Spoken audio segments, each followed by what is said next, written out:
Lundi 17 janvier, cette bougie va trouver sa conclusion ce soir. En début de semaine, on se demandait si elle allait nous laisser une imbalance. On a vu très tôt dans la semaine, lundi, qu'on s'est reconnecté au market shift. Et après ça, on a poursuivi vers nos objectifs plus hauts. Globalement, cette semaine s'est bien placée. On a eu une partie des plans du jour. L'important quand on fait un plan, c'est d'avoir des niveaux d'intervention et par exemple, quand on a dit: «Voilà, je veux me reconnecter à ce market shift». Ici, on a un niveau d'intervention et on se dit: «Je veux, aller voir comment réagit le point médian de l'imbalance au-dessus» et le principal, c'est d'avoir cette vision-là parce que quand on rentre ici, même si ensuite on n'a pas le reversal attendu, on a quand même été rentable, on a quand même pris de l'argent et on a un trade rentable et sécurisé au moment où on n'a pas notre reversal et au contraire, on peut re-rentrer derrière. Donc ça, je vous le montre en weekly et c'est valable en toute unité de temps. Je suis Christine, bienvenue sur ma chaîne, on va faire le plan du jour. Calendrier économique vide, je vous le mets parce que cette nuit, on a vu le PIB chinois qui était positif. Alors pourquoi je vous le mets et pourquoi je vous mets cette adresse-là, morningstar.fr, c'est là-dessus que je vais chercher mes ETF. Parce que en Chine, on a vu depuis quelques années maintenant, on a bien compris qu'il fallait avoir leurs obligations d'État, leurs obligations chinoises. Et il y a deux sortes d'obligations chinoises, il y a les souveraines et les privées. Enfin, ça c'est notre histoire. Et on en a parlé sur le groupe Discord ce matin. J'aime bien les obligations chinoises et je me sers de Morningstar pour trouver les ETF et les inclure dans mon portefeuille global, dans mon portefeuille d'actions. Donc je ne gagne rien à vous donner cette adresse, c'est juste que allez faire un tour. Il y a plein d'outils si on s'inscrit gratuitement pour pouvoir construire et comprendre ce que c'est un portefeuille à long terme. Donc voilà, ça c'est une petite parenthèse. Et encore une fois, je ne gagne rien sur ce site, c'est vraiment parce que je m'en sers et que je l'aime beaucoup. Donc première question aujourd'hui, est-ce que cette bougie va clôturer en l'état? Ou est-ce qu'on a fait une mèche et que ce soir on va clôturer sous, le haut qu'on vient de casser? Si on clôture au-dessus, on a notre BOS. Si on laisse une mèche, pour l'instant, ce ne sera qu'une liquidité et on devra attendre encore pour voir ce que va nous donner la suite. En confluence avec notre stratégie, la liquidité, la structure, le retour en premium discount, les imbalances, on peut se tracer comme ça les projections. Nous avons impulsion haussière, retracement baissier et ici, on casse à la hausse. C'est sur ce retracement qu'on peut tracer nos projections. Il y avait tous les 0,5 ensuite, on n'a rien au-dessus, donc ça nous fait des confluences avec notre stratégie. Ici, on a une autre impulsion haussière qui a laissé ce haut, la bougie suivante après le haut, mais a surtout laissé une imbalance. Nous avons notre fourchette de négociation. Et qu'est-ce que je veux quand on a une fourchette? C'est qu'on prenne le haut et le bas avant de poursuivre. Ici, on va aller voir ce qui s'est passé en petite unité de temps.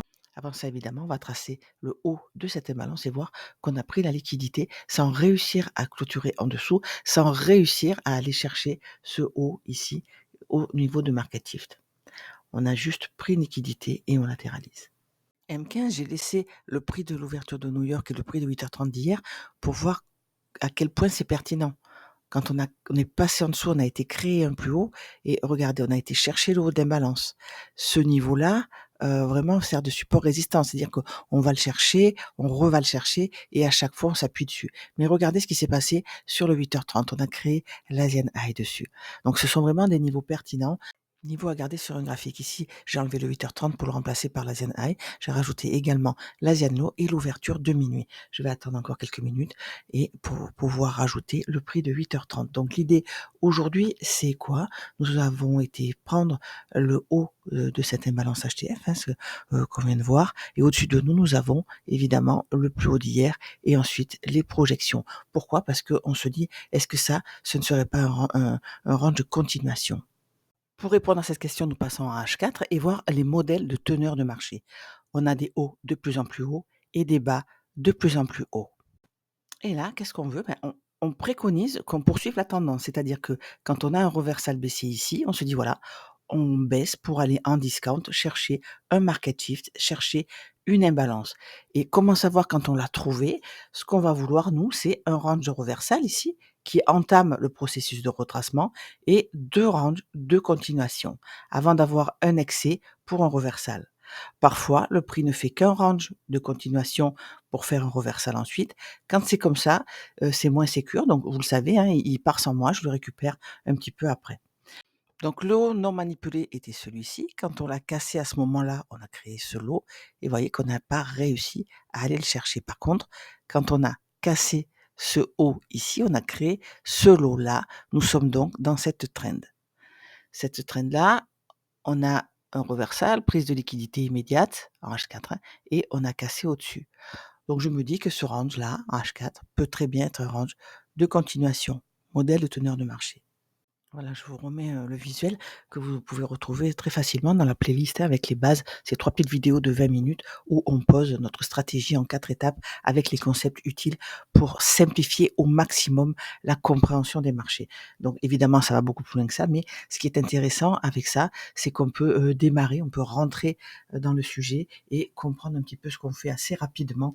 Et puis personnellement, après, vous pouvez agrémenter évidemment vos connaissances, mais cette simplification permet vraiment de mettre un pied dedans assez rapidement. Donc, on a notre tendance ici, quand nous sommes haussiers, on a nos fractales, on n'oublie pas, on a 2 trames de fractales mensuelles qui part sur le journalier horaire 5 minutes ou hebdomadaire qui part sur le H4 15 minutes et 1 minute. C'est-à-dire qu'en hebdomadaire, on va chercher, admettons qu'on ait une structure haussière en weekly ici, on va chercher là-dedans nos modèles de marché, de teneur de marché, pardon, en H4 et etc. jusqu'à pouvoir arriver à notre point d'entrée, à notre 1 minute. Donc ça, encore une fois, c'est gratuit, hein, c'est sur la chaîne et je suis disponible évidemment sur Discord pour en parler avec vous. Voilà pourquoi H4 à gauche, M15 à droite. L'idée que ce range-là est un range de continuation est assez ancré dans ma tête. Néanmoins, nous sommes vendredi et ce qu'on ne connaît pas sur les ranges, c'est leur durée. On ne sait pas combien de temps ce range va durer. On peut très bien retourner chercher ce bas et même celui-ci ici. On peut s'arrêter sur ce market shift. On a plusieurs possibilités. On voit qu'on est dans cette trend-là avec ce haut et ce bas et que nous sommes encore dans la liquidité interne de ce range-là, de cette trend-là, pardon, et en premium. Donc, on va mettre nos kill zones et on va voir les hauts et bas et voir ce qu'il est possible de faire aujourd'hui. Donc 8h30, le prix de 8h30 a été ajouté et on peut voir qu'il est exactement au même endroit que celui d'hier, sur le haut de la Diane. C'est vraiment un niveau très fort de support et résistance. Sachant ça, on va vérifier que ce retracement est bien juste un retracement pour aller dans cette imbalance ici. Je vous montre ça en M15 à gauche. On va même le matérialiser ici pour continuer, ou alors on peut très bien clôturer en dessous, aller chercher notre volume imbalance et notre open de minuit, et c'est là qu'on aura la suite des événements. Qu'est-ce que c'est que cette suite? Est-ce qu'on va réagir dessus pour repartir à la hausse ou casser à la baisse et s'appuyer pour descendre? Vous le savez, entre la fin de l'Asiane et le début de l'onde de cours prépare le prix de la matinée. Ce que je vois là pour le moment, c'est un BOS. On a clôturé au-dessus, ce n'est pas qu'une mèche en M15. Donc, je serais assez tenté d'un achat ici pour aller récupérer évidemment le haut de la fourchette, celle qu'on vient de créer, et évidemment le plus haut d'hier, au-dessus de nous. Si ça se poursuit en confluence, le premier niveau que nous avons, c'est celui-là. On l'a vu en weekly, en H4 en début de vidéo, 20 856, ce sont les cotations futures. Donc vous l'avez compris, l'idée pour aujourd'hui, ça va être de voir si on peut s'appuyer sur ce POI ou celui-là pour aller chercher le niveau au-dessus. On va vérifier, j'ai remis le croisement de ligne pour vérifier. En dessous, le seul déséquilibre, il est là. Je vous montre en M15 à gauche, c'est ce volume imbalance créé pendant l'Asiane et sur ce lot ici. Parce qu'ensuite, regardez, tout est déconnecté. Donc si on clôture en dessous, quand on a cassé ce haut et au moment où on l'a cassé et le moment où on a créé ce lot, si on clôture en dessous, moi j'aurai les yeux évidemment sur le plus bas d'hier. Ce niveau a été matérialisé par cette ligne en pointillé. Je vous rappelle, hein, je veux clôturer en dessous pour m'appuyer pour aller chercher les plus bas ou alors prendre une liquidité, avoir une impulsion haussière pour aller chercher les niveaux au-dessus. Voilà mon plan du jour. J'en ai pas beaucoup plus à ce sujet. À droite, en M1, comme d'habitude, on suit le prix. Quand on crée ce plus haut, on vérifie si on le casse. Très bien, on l'a fait. Au moment où on l'a cassé en clôturant au-dessus, on a créé ce bas.